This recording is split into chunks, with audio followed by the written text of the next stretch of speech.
peine réélu, Barack Obama doit faire face à l'autre homme le plus puissant du globe, son homologue chinois.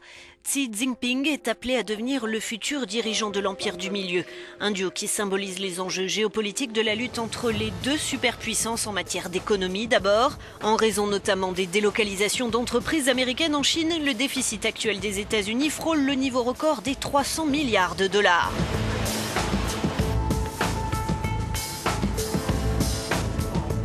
Autre point de friction, le niveau artificiellement bas de la monnaie chinoise. Certains veulent sanctionner la Chine pour la forcer à réévaluer le yuan. La Maison-Blanche s'y oppose. Barack Obama sait que les États-Unis ont besoin de Pékin, devenu le premier banquier de Washington. Si Xi Jinping s'engage à développer une relation de coopération avec son homologue américain, il refuse de laisser cette relation entraver les développements actuels de la Chine, quelles que soient les contingences extérieures.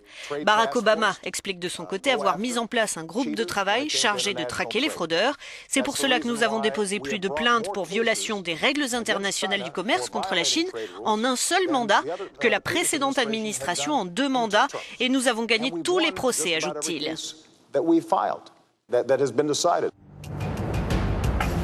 Autre enjeu, les alliances militaires. Les États-Unis n'ont pas l'intention de laisser Pékin s'attribuer la souveraineté de ces îles en mer de Chine orientale disputées au Japon.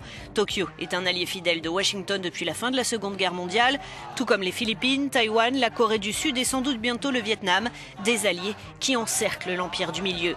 Reste à espérer que la dissuasion reste la seule arme utilisée par les deux hommes les plus puissants du globe.